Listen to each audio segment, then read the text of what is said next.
So I'm on to wax chores this morning. I just want to show you guys just a little glimpse of how I do it.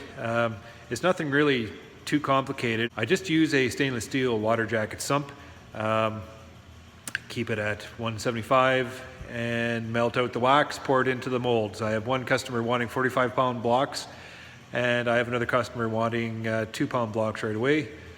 So I just pour out my orders accordingly. I have about 3,000 pounds of melt out. And clean up here, I have, you'll see, this is the wax we rendered through the honey production season. We just basically quickly melt out the wax, throw it aside, and then this time of year I have some wax cleaned up over there. We melt it a second time just to get more honey out. I take my slum to a neighbor who presses out the slum. I don't deal with any of that.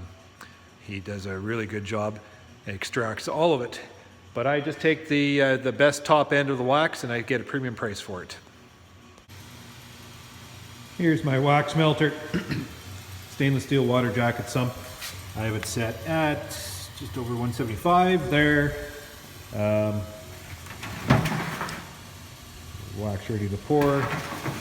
What I have to do is melt this pain in the ass valve I have. So I just use this little torch and I heat it up.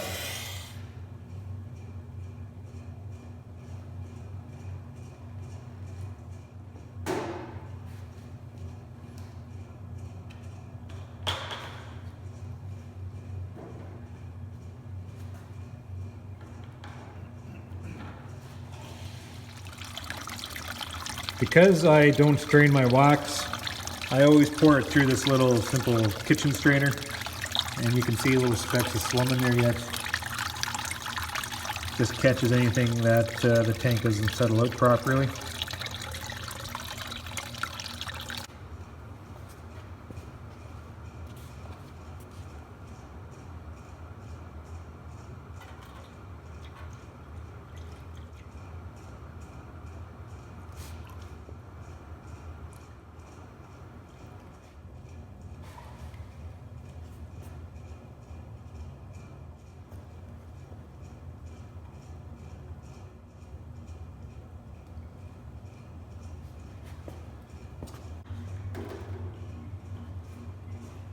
So there's a lot of beekeepers more experienced in pouring wax than I am, but what I do is inside my wax melter, I pull the melted wax 3 inches from the bottom.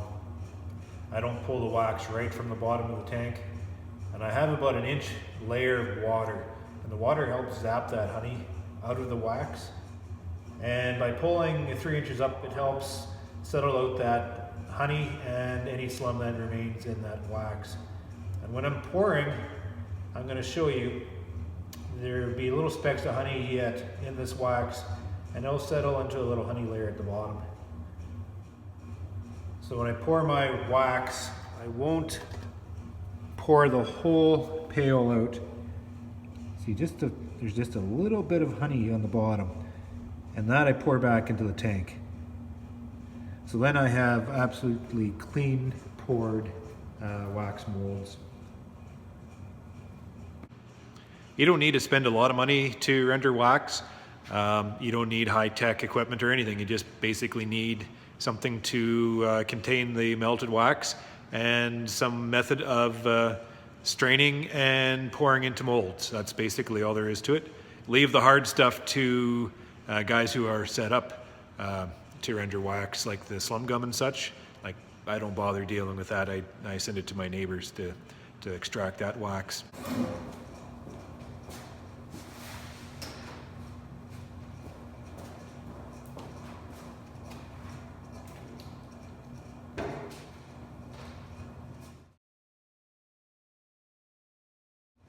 We render this down through the honey production season just to get a real rough product. You can see the honey left on the bottom of this layer.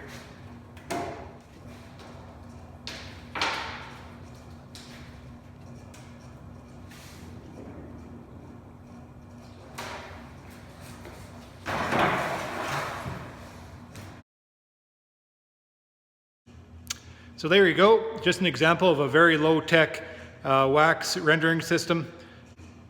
I like this method because it allows me to take my own wax. That's very satisfying, but it also, I can recapture some labor costs. I get my employees to do it at the end of the year, just to run the wax through. So we might as well be doing it instead of hiring it out. That easy stuff anyways.